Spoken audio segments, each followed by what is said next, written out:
কেশব, আজকে এত নতুন জামা কেন পরেছো? এইটা কি নতুন এসেছে? হ্যাঁ, এটা আমার মামা এনে দিয়েছে। আরে দেখো দেখো, ওই ষাঁড়টা আমাদের কুতোতে আসছে, পালিয়ে চলো।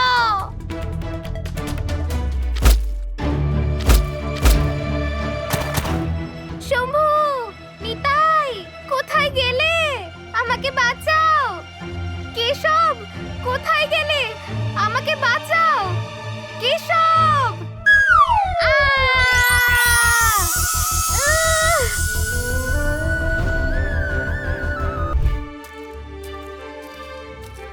দাঁড়াও বৌমা, এসব করতে তোমাকে কে বলেছে? যাও, যেখান থেকে এনেছিলে সেখানে গিয়ে রেখে দাও। কিন্তু বাবা, আরে তোমাকে যা বললাম তাই করো।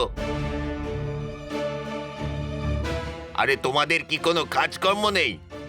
রাত পোহালেই থালা ধরে চলে আসো জিনিস চাওয়ার জন্য, যেন জিনিসপত্র এখানে রেখে দিয়ে গেছিল। হ্যাঁ, আরে বাউল বাবা, তোমার হাত পা তো সব ঠিকই আছে, সব সময় হরি নাম করলে কি লাভ হবে?